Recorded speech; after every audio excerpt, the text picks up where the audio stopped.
On December 4th, the White House released the 2025 National Security Strategy, explaining the Trump administration's vision and strategy for U.S. foreign policy. The document pivots the focus of U.S. national security toward the defense of the homeland and Western Hemisphere.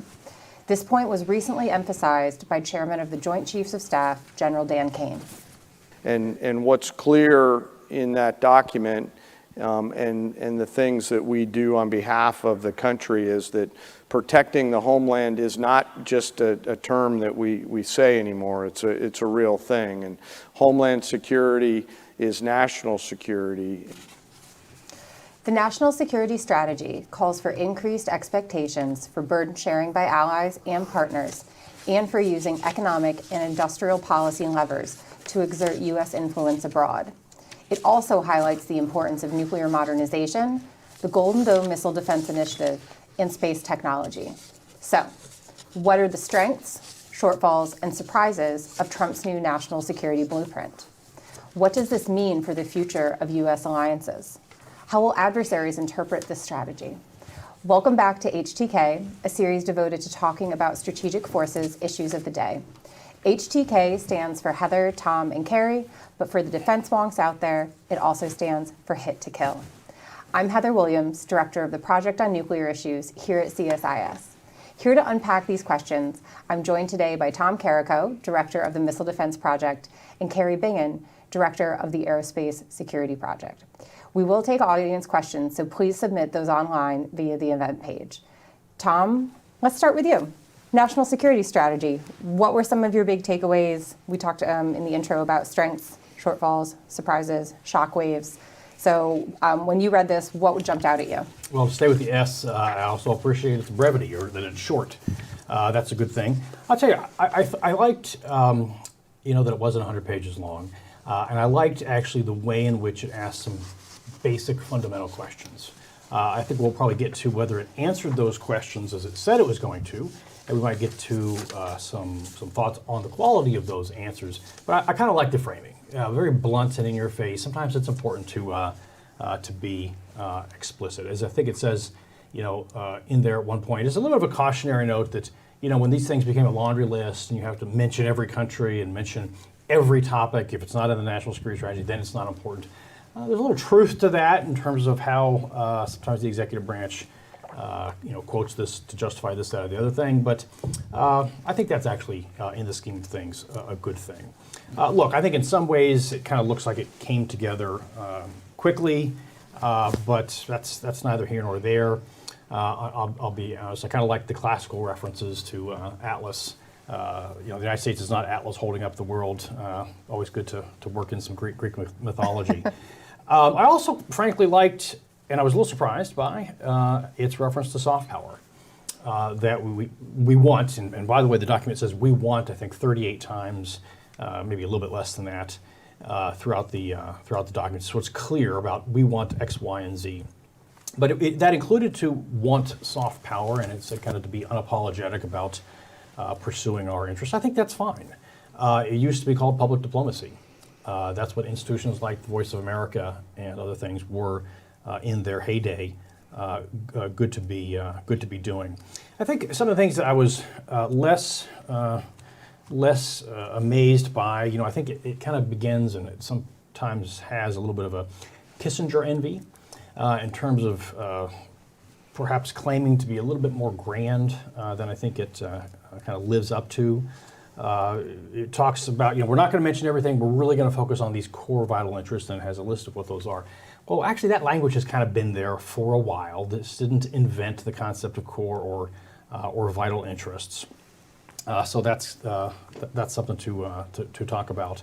Another thing is, it says a core interest in the United States' core interest to negotiate an expeditious cessation of hostilities in Ukraine. Like, you have to think through how you get there in terms of, by the logic of this document, why is that necessarily the case? I think that's perhaps a little bit peculiar. But I think the big, maybe the big thing is what happened to great power competition?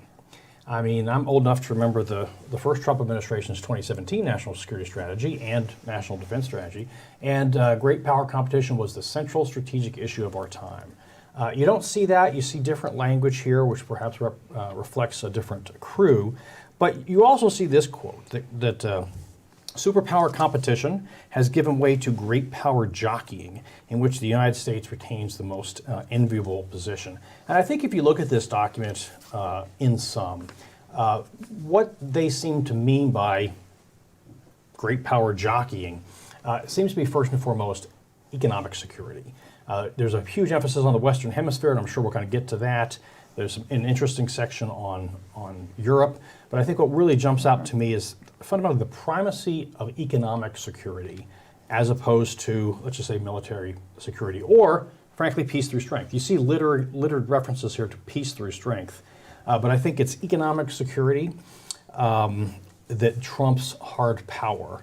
And just an example of this is that the defense industrial base section here is kind of a subset, a subhead to the section on economic security. So that I have scratching my head a little bit at that one, in as much as the document proclaims in the very beginning to be about ends and means. Well, when I think about the defense industrial base, I don't think of it as a jobs program or about money. I think it about as a means to the end of hard power, national security defined especially as hard power. And I'll just say in the news here, what did we just see in the news here? The administration cleared the sale of these pretty robust NVIDIA chips to China. That's striking some hawks as a little bit peculiar, for example. So I'll probably pause there, turn it over to you, Kari, see what you liked and didn't, and we'll go from there. I think we may have some similar themes in how we read the new national security strategy, and I like the framework of strengths, shortfalls, and shockwaves. From a strength perspective, it outlines our basic objectives, what we as Americans want, our vital national interests. I'd say those are fairly universal, and they're pretty much said in any administration's national security strategy. So there wasn't much new there. Sometimes it's a lot of pablum, but it is what it is. And it's good to just remind Americans, here's what we stand for, and here's what's of a vital interest to us. I thought there was goodness in the focus on homeland defense, missile defense, nuclear modernization. They even mentioned space in a national document, which I thought was good. The linkage, as you said, Tom, between defense and national security and economic security was very strong. And the language of a strong economy is the bedrock of our global position that enables a strong defense. And this aspect of commercial diplomacy, I think there's an opportunity here that to use these economic tools, these finance mechanisms, so International Development Finance Corporation, Ex-Im Bank, pairing it with some of the industrial policy decisions that you're seeing come out of this administration, greater use of those for defense purposes, for dual technology purposes that strengthen our industrial base and that hard power, but at the same time open up global markets, particularly for some of our commercial capabilities. And I just got out of a conversation this morning where we were talking about the incredible soft power of our commercial space sector and how many allies and partners around the world could benefit from that data, but it requires a bit of a push and the right kind of policies from this administration to open up the aperture there. I also just like with any of these strategies that administrations will set priorities. If everything is a priority, then nothing is a priority. So you do need that, whether you agree with those priorities or not. Shortfall-wise, Tom, similar to you, what was most striking to me were the contradictions in the strategy, but they were big foundational contradictions. So while I can understand the focus on the Western Hemisphere, and I'm sure we'll get into that in detail, it sets up this dynamic of global spheres of influence. United States, we're going to dominate the Western Hemisphere. Does that imply that China, you go ahead and dominate Asia, Russia, you go ahead and dominate Europe? And I don't think that's in our strategic national interest. And oh, by the way, I think that belies the fact that threats today have much further reach than just staying within one theater. And we see it here. Advanced missiles, conventional nuclear forces, asymmetric capabilities that the Chinese are pursuing, the Russians, whether you're talking drones. Operation Spiderweb is a great example where you had, Ukraine launch this incredible drone operation within Russia where it hit Russian strategic forces at their bases. I could envision something like that happening here. The China airship that launched, 2 years ago over the U.S. homeland. Cyber attacks that can reach our critical infrastructure here across the board are those kinds of global threats that China presents, that Russia, Iran, North Korea present, are not just contained to one hemisphere or one region. And I think we need to recognize that. Our security strategy needs to recognize that. And then the last point I would make from a shortfall perspective is that I would just emphasize that U.S. leadership and engagement in the world matters, particularly with our allies and partners. And I want to queue up a slide here. Tom and I were at the Reagan National Defense Forum this weekend. Every year they do a defense survey. And I thought what was really interesting in the first chart here is that the polling that they've done over the last 6 years, one of the questions they ask is, Americans, do you continue to favor U.S. leadership and engagement on the world stage? That number continues to rise. So majority of Americans, both Republican and Democrat, still believe that our leadership and engagement on the world stage matters. The other piece that they presented, which I thought was really interesting, is that when you start to look at the demographics and the breakout of that, again, whether Democrat, Independent, Republicans, the majority of them, and even within the Republicans, whether you're MAGA Republican or even the MAGA Republicans also support U.S. leadership on the international stage and greater U.S. engagement on the international stage. So I think that maybe belies some perceptions out there that there's this desire for retrenchment. Mm-hmm. If we can, I really want to dive a little bit deeper into Kari's last point about allies and what this means for allies, and I'll call out a few things that jumped out to me. In terms of allies, I got a lot of mixed messages from the document because on the one hand, it clearly does want to maintain U.S. leadership, and I think the data that Kari just showed really reinforces that.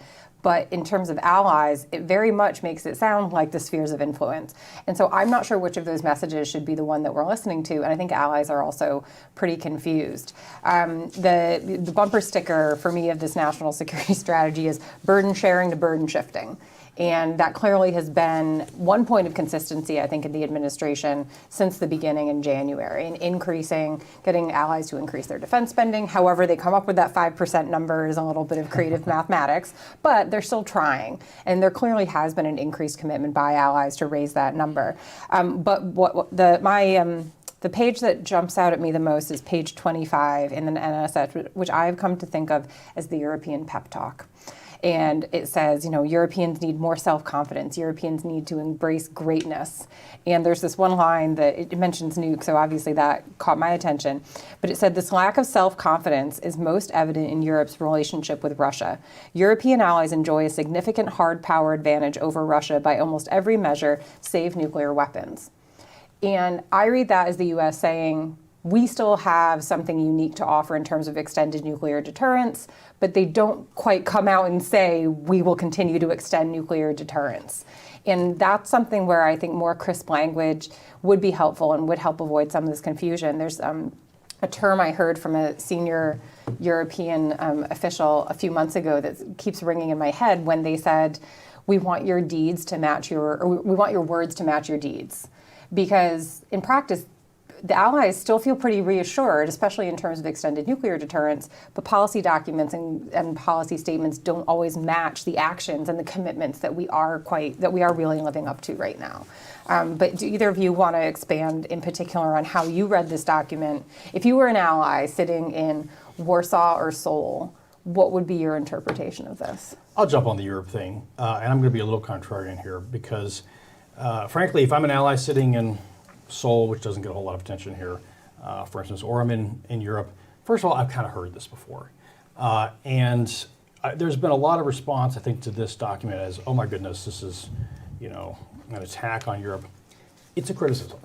Yeah, it is certainly a criticism. But probably the document on this is the J.D. Vance speech, from several months ago. And he was pretty tough on him. And you know what? There was a lot of truth in that.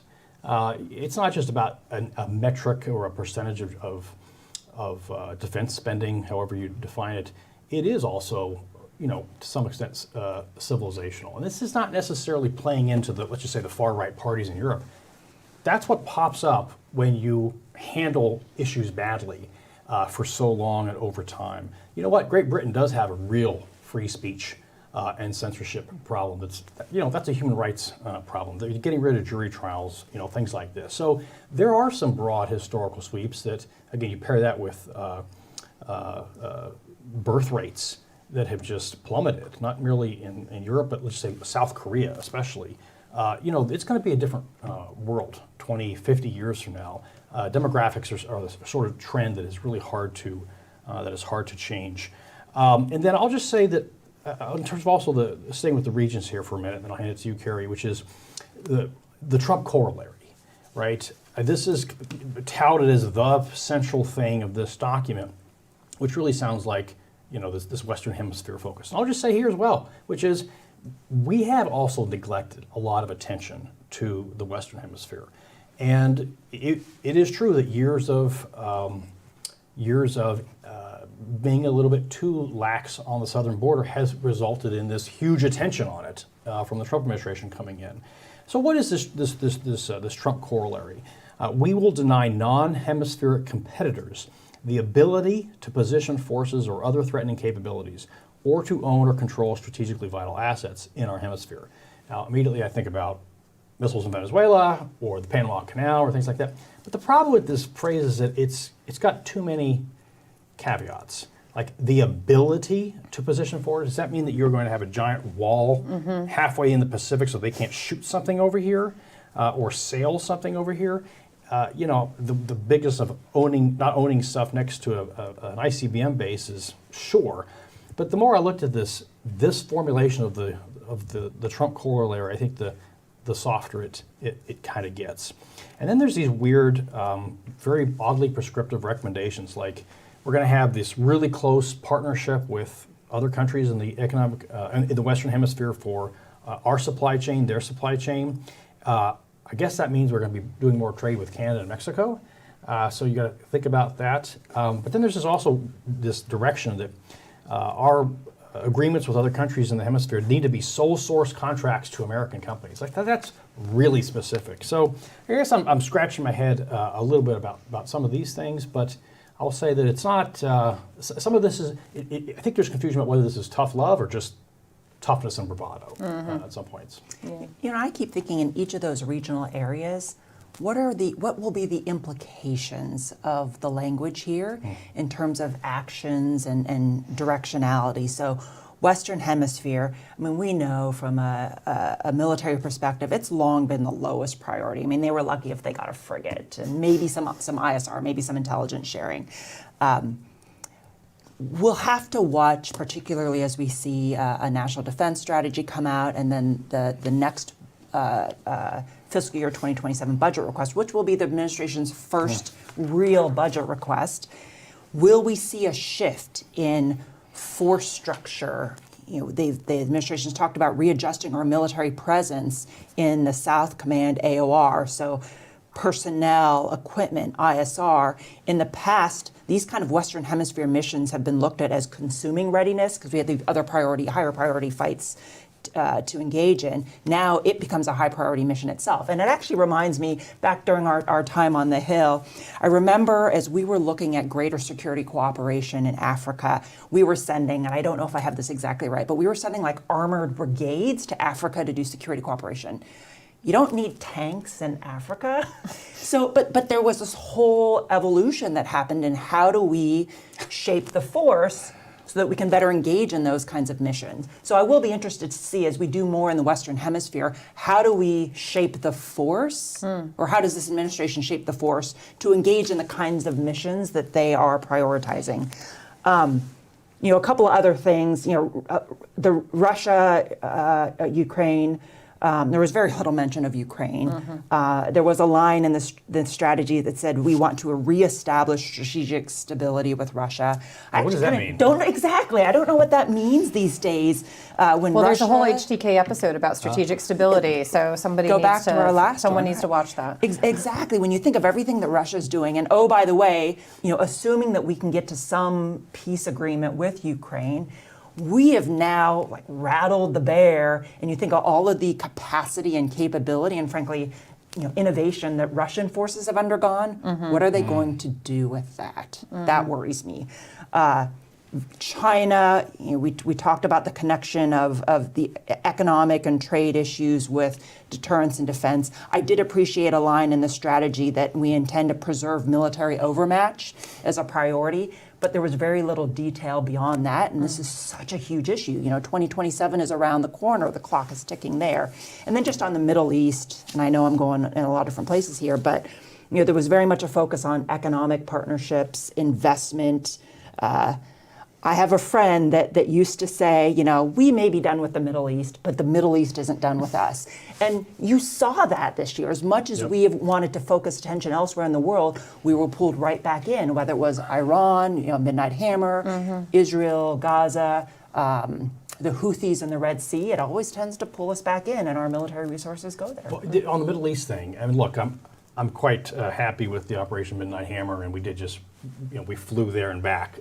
We weren't exactly putting a whole lot of boots on the ground. But, I think the document's a little too self-congratulatory about its, realism, or realistic without being realist, or something like that. Its clarity of thought on this, and it kind of congratulates itself on discipline. It uses the word discipline a lot. Well, then how do you justify vaporizing billions and billions of dollars of missile defense interceptors in the defense of Israel? I think that was a good thing, but boy, that's a heavy cost. And you read not everything can be a priority. We got to steward things for the homeland, Western Hemisphere, and Asia Pacific. That's kind of the second big section.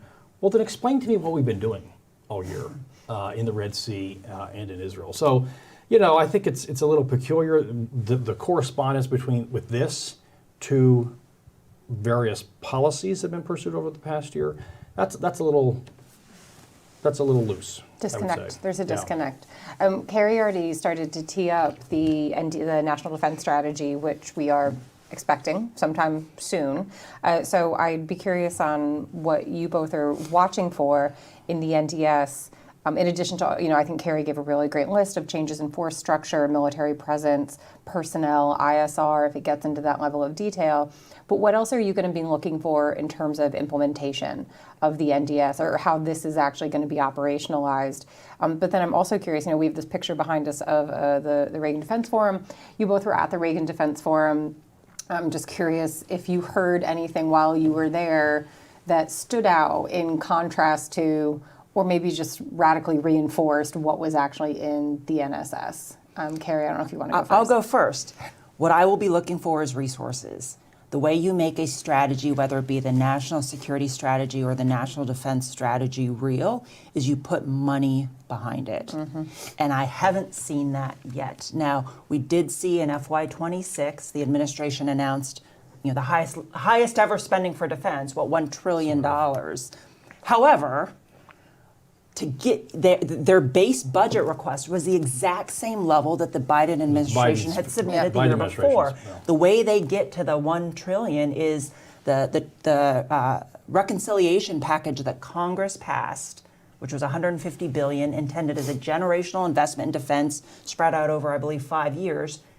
Of that 150, $119 billion would go into FY26 to be spent, and then a little bit more maybe next year.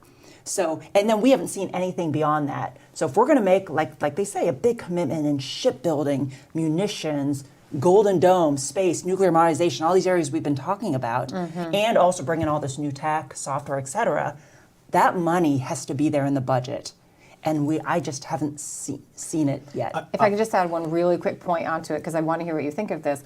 I think following the money also will help us understand what are the actual priorities. Because right now, everything is a priority, Well, right? wait, no, this document assured us that that's not the case. But you don't know what is the actual top priority, because covering all three of our portfolios, as important as they all are, is probably fiscally impossible.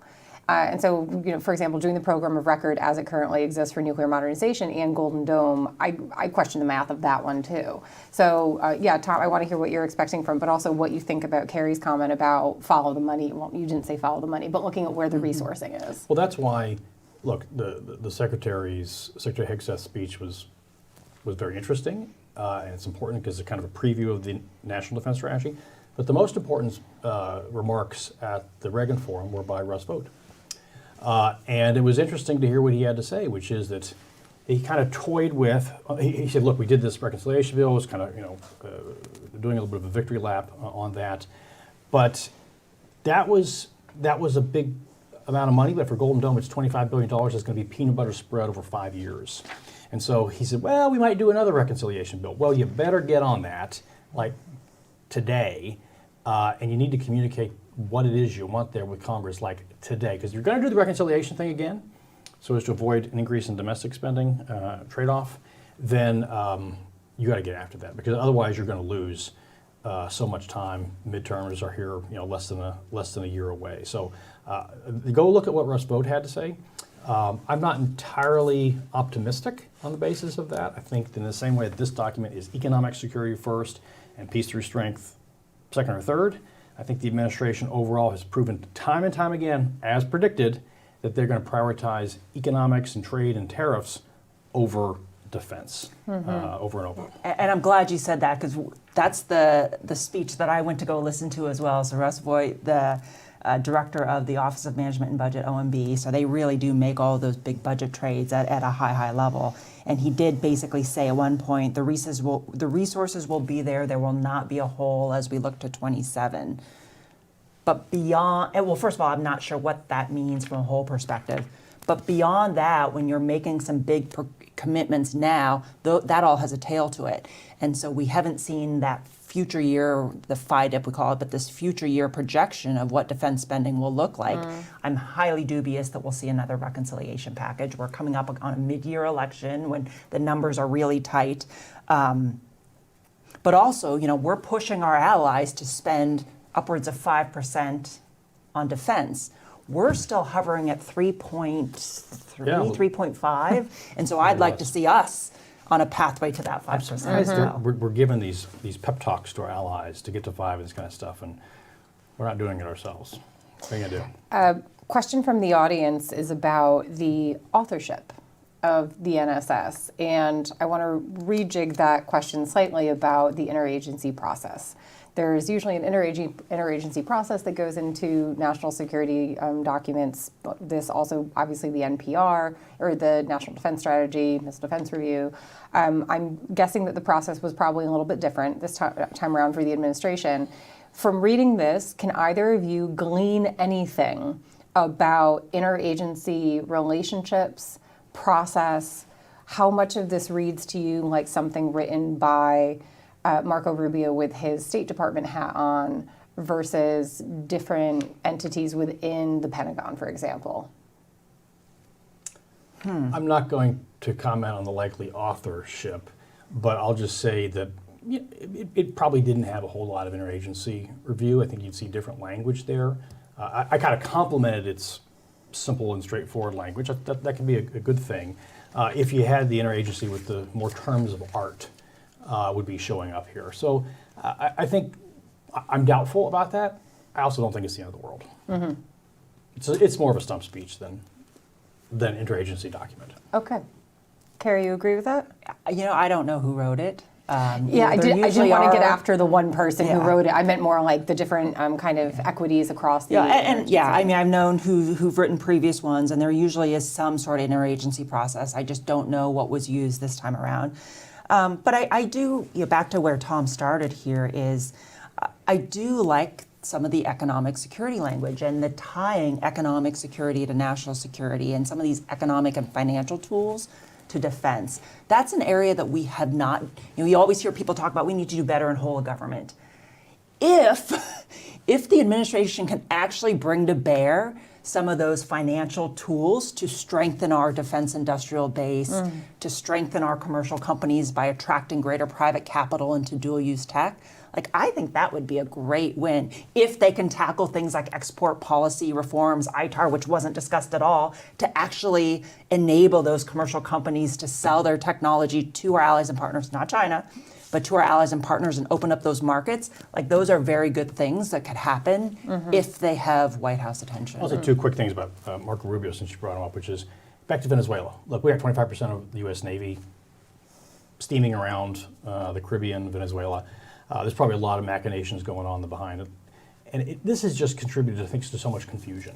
Now, do I think that Marco Rubio has a vision for the Western Hemisphere, for a grand strategic vision of what we should be changing and doing better? Yeah, I think so. I think is there potentially, at least in the mind of Marco Rubio, an idea of what activities with and in Venezuela might do to accomplish that? Yeah, I would love if he articulates it.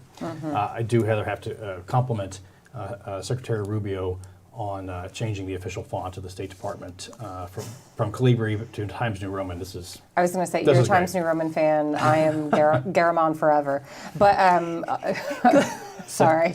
Okay, I'm not biting on that, but let me throw out a question to both of you, and then I'll answer myself as well. It's in a national security strategy, a White House document, it was pleasantly surprising to see each of our three areas mentioned by name: nuclear modernization, missile defense and Golden Dome, and space. So although it doesn't go into much detail, what do you think it means? Like, what will you be looking for in each of your areas as we go forward?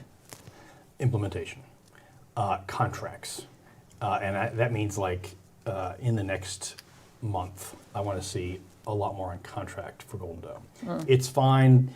They had a couple very small prizes awarded for the space-based interceptors to go research and prototype, but they need to put actual things on contract, especially for the battle management, or colloquially the command and control problems, to know getting put that together. It's not going to all be done by 2028. They got to get that skeleton together, and it will grow over time. But they got to get that together first. And if I can just add on Golden Dome and tee up our last couple of slides here. This is back to the Reagan Defense Survey. They asked a specific question this year on Golden Dome. Do you, the American public, support a major spending increase to develop the Golden Dome missile defense system? And their survey showed broad support for increasing resources for Golden Dome to defend the homeland. Could you email this to OMB and make sure they... Well, and let me even unpack it a bit further. It's the House of Dynamite effect. It must be, yeah. So, thank you, Reagan Institute, for doing this. I think it's really insightful. Great show. The follow-on looked at the demographics of those polled. And so, again, widespread bipartisan support for that increased spending. So at least according to the American public, this isn't a Republican versus Democrat issue, which is also important. We did a report on cruise missile defense of the homeland a couple years ago, and we called it North America's Region 2. Back to the Western Hemisphere thing. Yeah, we got it. We have neglected the Western Hemisphere. We have neglected the air defense of the United States in gross ways, and that needs to be amended. So there's one line in the NSS that I was encouraged by, but it didn't go quite far enough, where it said that the U.S. will have the most robust, credible, and modern nuclear deterrent, and that was it. So I think I'm looking for three things. The first is, what is the actual strategy for deterring two peer competitors, and where do nuclear weapons fit into that? And does that mean second to none, by the way? I don't know. That is one of multiple important questions. It's been over 2 years since the Bipartisan Strategic Posture Commission had its findings, which said that the current program of record is necessary but not sufficient, and that the arsenal might need to be larger or different, and nothing. The Biden administration did not translate that into an actual strategy. This administration has not turned it into an actual strategy. So that's the number one thing I'm looking for. And then the two other things I'm looking for will flow from that. The next one is, what are the actual capabilities, including the program of record? The NSS, I don't read this as committing to the current program of record.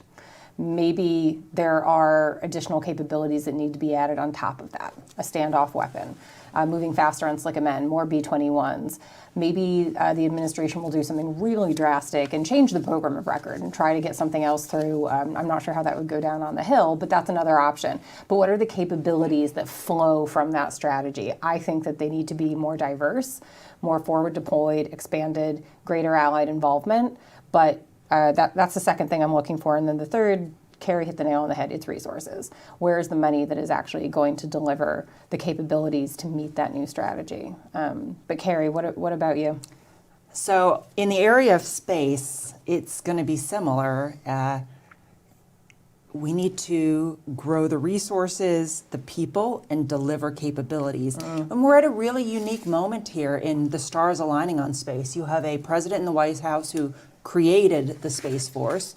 You have a bipartisan Congress that created the Space Force, and the legislation originated out of House Armed Services Committee. Chairman Mike Rogers was behind it. He's still there as chairman. You think about how space is addressed here in the national security strategy. It is key to the Golden Dome for America. The sensor layer to do missile detection and tracking. We've been talking a space-based interceptor component to it. Space is key to our ability to deter in the Indo-Pacific and to fight. It underpins anything that we want to do in the Indo-Pacific.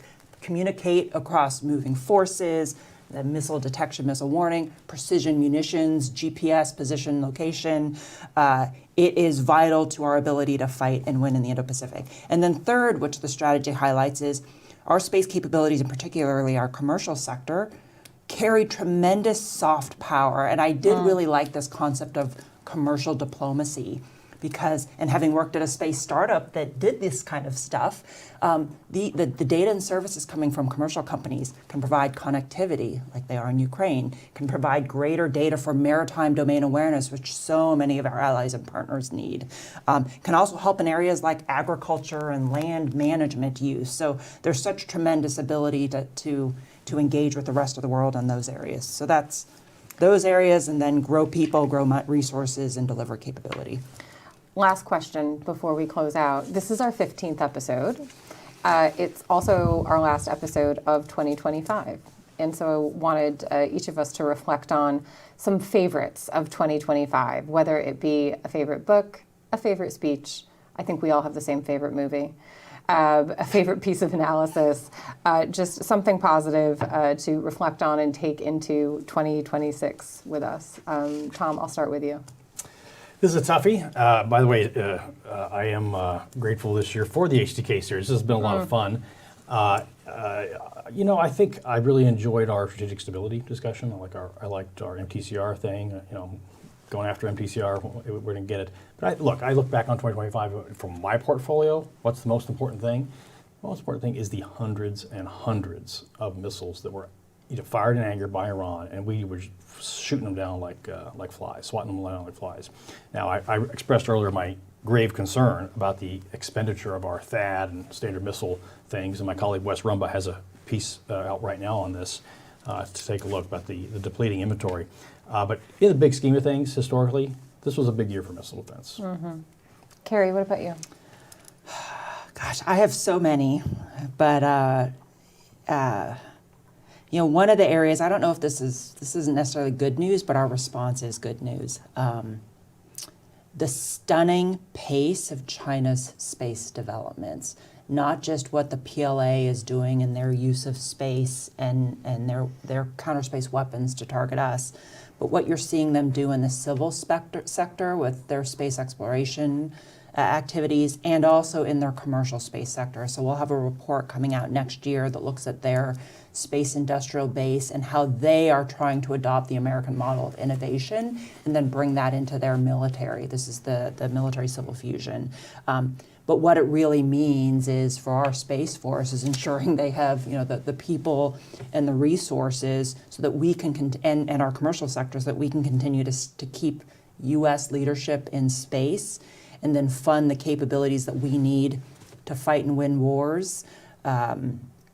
and to hold, frankly, their assets at risk. And that's a different conversation than we've had before, is when we start talking about holding adversary satellites at risk.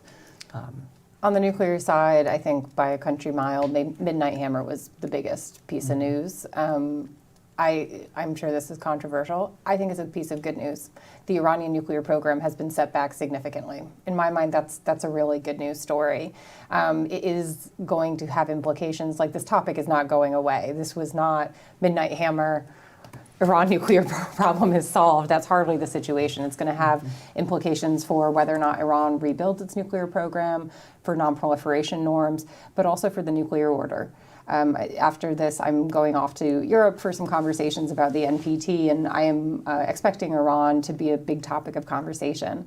And so while there is a bit of a good news story in there that Iran's nuclear program is set back, there's going to be more to come there, and just want to really commend the research by the PONI team. PONI Deputy Director Joseph Rogers has done some incredible satellite imagery analysis and found activity at a different nuclear site. We don't know what it is. I don't want to overstate that, but still something to watch. And Doreen Horschig and Bailey Schiff also did some really great work on this. So the good news story is the CSIS Defense and Security Department team, the HTK series, I think. And then books. We're heading into the holidays. What books do you recommend? Did you ask? I loved King of Kings by Scott Anderson. Continuing on with the Iran theme, it's a historical, it's a history book about the fall of the Shah. And I am not a Middle East expert by any stretch of the imagination, but my knowledge of Iran increased exponentially after reading that book. It was actually fun to read.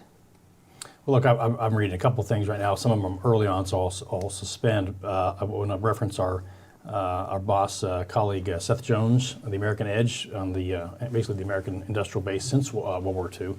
And I have to go back. I will certainly read/watch this over the holidays again. The way you sit down for Red October, I will always be stuck anytime I see Lonesome Dove. That's the great American novel, so I'll probably watch that over Christmas as well. Not Thucydides. Of course Thucydides, but that's bedtime reading.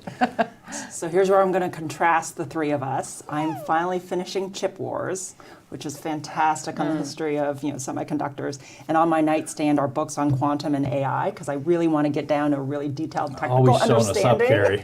of those I was going to say you're such a nerd, but Well, y'all this is where the nerd complements the historian and MIT the alert. academic.